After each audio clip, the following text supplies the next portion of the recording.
Ano po ba ang kinamatay ni Mami Gemma, Dad? Tanong ni Maricar sa kanyang ama na si Alfredo. Siguro, hindi niya kinaya yung ipinanganak niya. Biglang nalagot ang kanyang hininga pagkatapos kanyang isilang Maricar. Tugon ni Alfredo, sabay subo ng pagkain sa kutsara. Ganun na po ba yun, Dad? Hindi ko malang nakita yung itsura ni Mami Gemma. Kawawa naman pala si Mami. Maganda po ba siya, Dad? Aba, oo naman. Siyempre, gwapo kasi ang daddy mo. Sige na, bilisan mo na ang pagkain mo dyan. Baka malate ka pa sa klase mo yan. Sabi ni Alfredo sa anak na 17 anyos lang. Hindi bali, Dad. Malapit na rin ang graduation namin eh.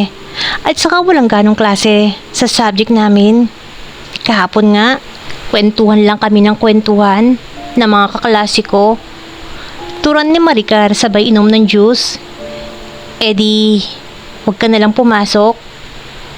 Tinampot ni Alfredo ang baso at ininom din ng juice.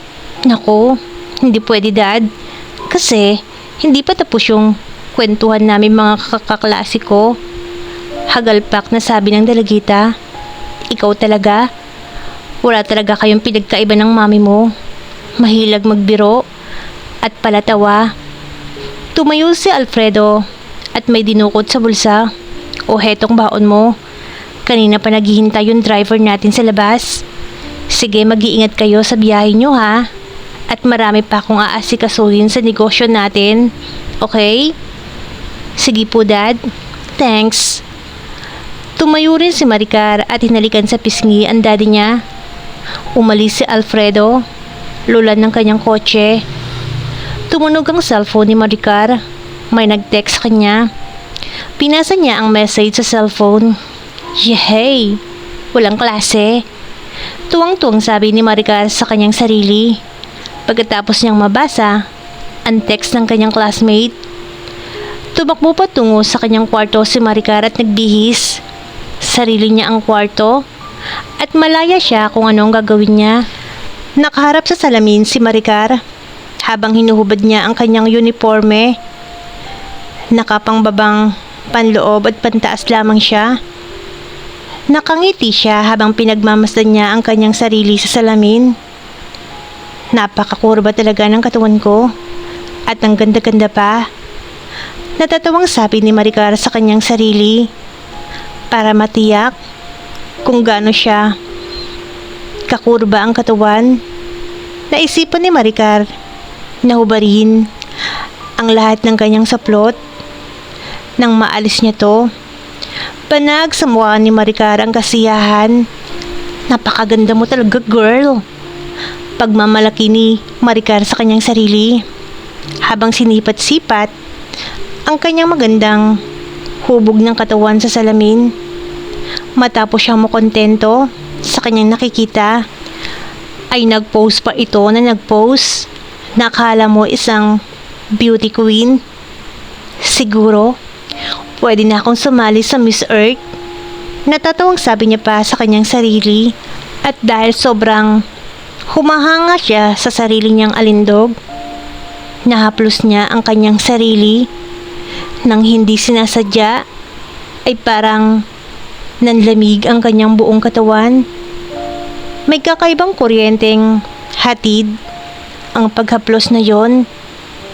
Nakaramdam siya ng kakaibang kasiyahan. Maya-maya pa, ipinagpatuloy niya na ang kanyang ginagawa. Nang maramdaman niya ang kakaibang sayang yon, hindi na niya tinigilan pa. Nag-enjoy na ito ng gusto. Kaya't napapapikit pa to habang pinapasaya niya ang kanyang sarili. Isang mahinang ingay ang gumawala sa kanyang lalamunan dahil iyon ang unang pagkakataon na narating niya ang rurok ng kasiyahan. Bagamat nakakapanood na si Maricar na mga ganon sa mga Amerikano at Amerikana kasama ang kanyang mga kaklase, ni minsan ay hindi niya pa nasubukang gawin ng ganon. Ngayon pa lamang At habang ginagawa niya ang ganong milagro, ini-imagine niya ang kanyang kaklase na kanyang crush, na ito ang kanyang kasiping, ang macho at ang gwapo ng kaklase niyang yon. At ilang sandali lamang, narating na naman niya ang rurok ng kasiyahan. Napamura pa to. Sabay tungo sa banyo para ayusin ang kanyang sarili. Tumunog ang cellphone ni Maricar. May tumatawag. Mabilis siyang lumabas ng banyo at sinagot ang tawag. Yes, speaking, sagot ni Maricar. Nang hanapin ng kausap niya, sa kabilang linya ang kanyang pangalan. Hindi niya kagad nakilala ang caller dahil 109 ang ginamit niya. Hello Maricar, ano ka ba? Si Presi to. Uy, Presi, kumusta ka na? Wala na akong balita sa iyo ah. Sagot ni Maricar na dati niyang kaklase. Oo nga, wala kang balita sa akin. Pero ako mayroon pang balita sa iyo. Ani ni Presi. Talaga? Anong nabalitaan mo sa akin? Nakangiting tanong ni Maricar. Siyempre, maganda ka pa rin daw. Correct ka dyan. Natatawang sagot ni Maricar. Uy, teka nga muna. Nabalitaan ko na wala raw kayong klase. Punta ka naman dito sa bahay.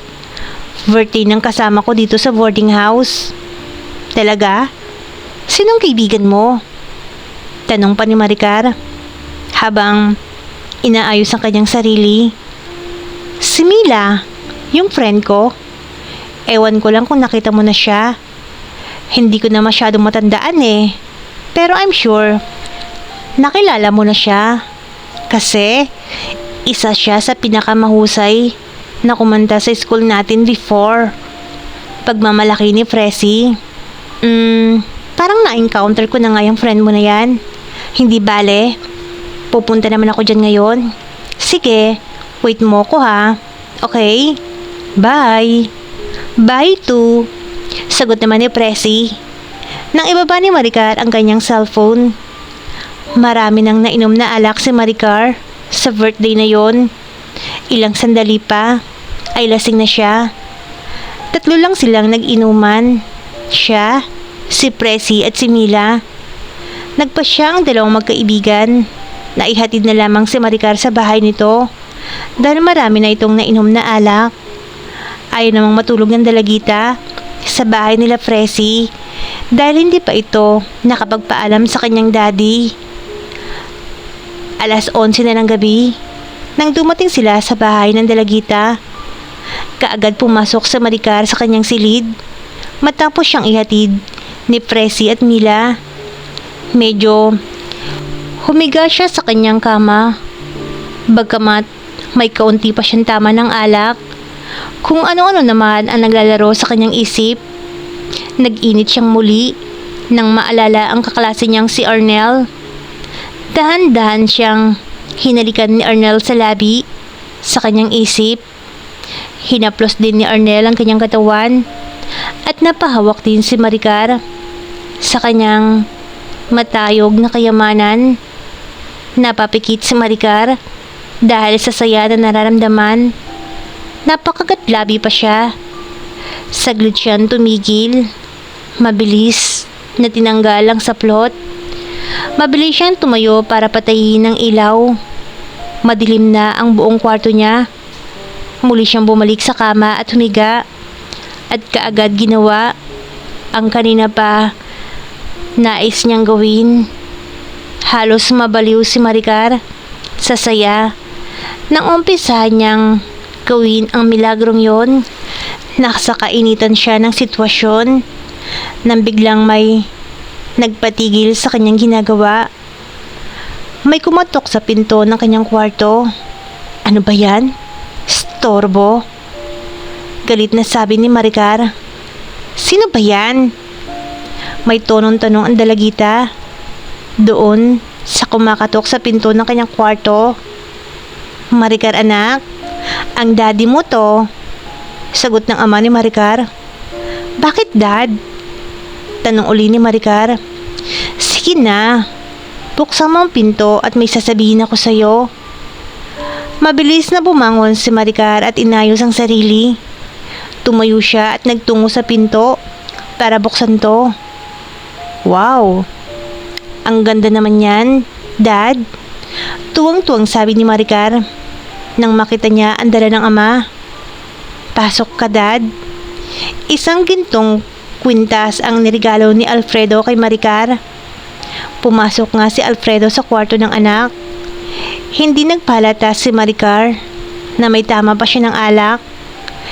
Ligid sa kaalaman ng dalagita ay nakainom din ng kanyang ama, pero hindi rin to nagpapahalata sa kanya.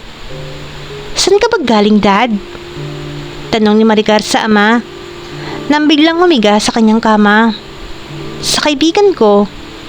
Birthday ng anak niya at hindi na magawang dugtungan ni Alfredo dahil hindi niya nakontrol ang sarili at nakatulog. Hindi kasi siya sanay uminom, kaya't mabilis siyang tinamaan na makipag-inuman siya dahil birthday nga ng anak ng kanyang kaibigan. Marami sila, kaya't ginabi siya ng pag-uwi. Mabuti na lang at may driver siya, kaya ligtas siya nakauwi sa kanilang bahay.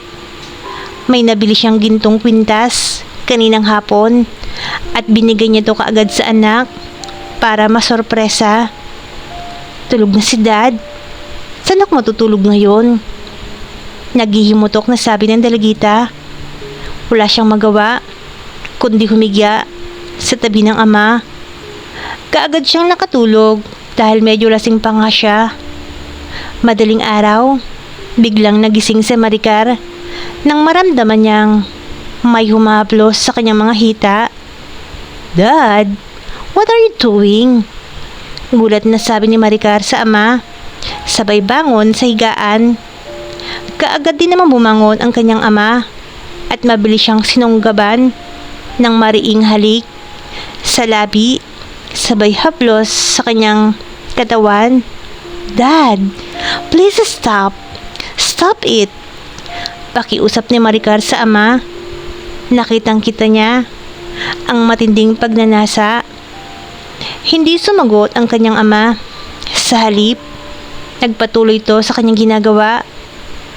Hindi mawari ang sarili ni Maricar habang ginagawa iyon ng kanyang ama sa kanya. Walang patid ang ginawa ni Alfredo sa paghaplos sa anak. Tila lalo pa siyang pinag-ibayo ang kanyang ginagawa habang mainit niyang pinasasaya ang dalagita. Dad, please, huwag po. Patuloy na pakiusap ng dalagita.